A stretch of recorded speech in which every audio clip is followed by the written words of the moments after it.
So I was writing a video essay about this film. I was going to go into real deep detail, but I thought I'd come on and ramble about it for a little bit because I watched this for research purposes. And honestly, I wish I never did because it's like one of the worst things I've ever seen. So Blonde released a couple years ago at Venice Film Festival and it got mixed reviews, but I was excited for it because of the whole look, the whole aesthetic, the feeling that it was going to give us. And when I first watched it back then, I was like, okay, this isn't bad. This is fine.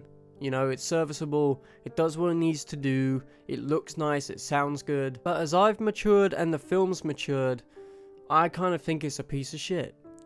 I think it's horrific. And I wish that Netflix never bought this crap. So Blonde is the fictional retelling of the life of Marilyn Monroe.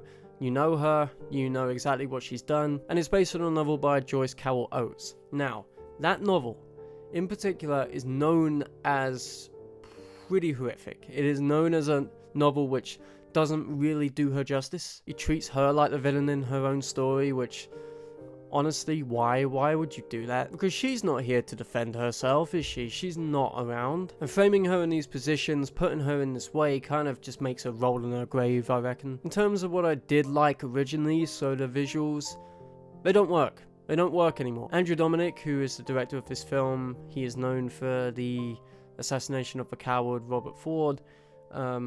He wanted to make it like this. He wanted to shoot it in this way, black and white, 4:3, because that's the way that Marilyn was seen. He wanted to replicate images of what Marilyn Monroe went through. And that's just shoddy, because a lot of it just comes across as pretentious for the sake of pretentious sake. And it really wants that Oscar.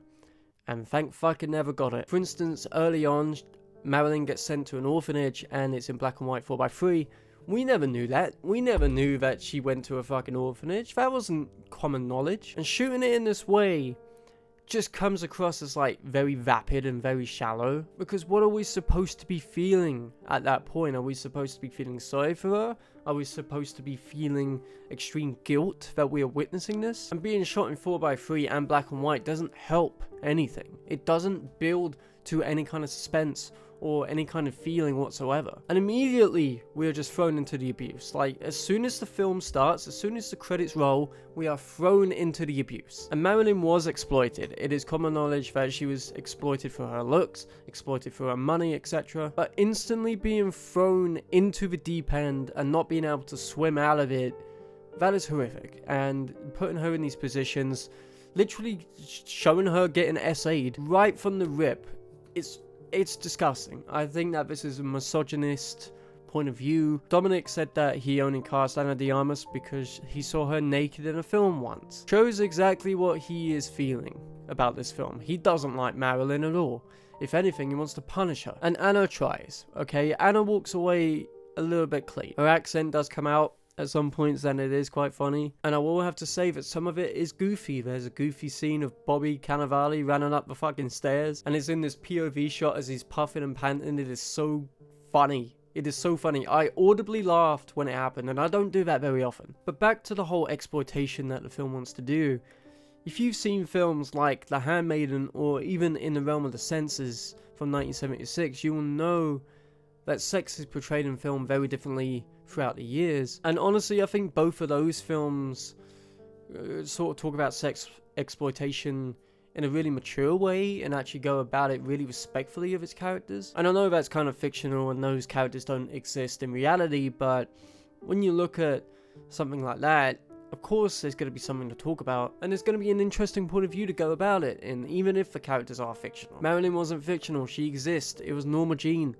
And for some reason, Dominik wanted to see her punished. Even going as far as to film the death scene of Marilyn Monroe in the actual spot where she fucking died in reality. What the fuck are you doing, bro? And the film just ends with no real conclusion except for the fact that, oh, she died doing what she loved.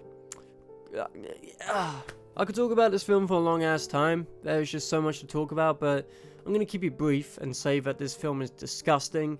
Don't even go looking for it on Netflix. It's edgy for edgy's sake. It was literally a headline that this was the first NC-17 Netflix film whoop-de-doo. Because of course we needed to see her get in this situation with JFK, something that didn't even happen in reality. And like I said, it's based on a book, but that book being based on a real person doesn't help the fact that we are witnessing a real person in reality doing things which never happened, if that makes sense. Just a disgusting film. I don't know how it got this far. I don't know how it got funding. I don't know why Nick Cave decided to come and do the score for it. Bro, avoid this shit. Avoid it.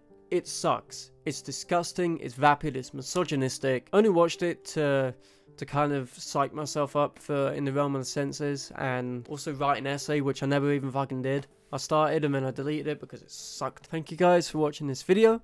Don't forget to like, comment, and subscribe, and tell me down below what you want to see from me next, and I'll see you guys in the next one. Peace.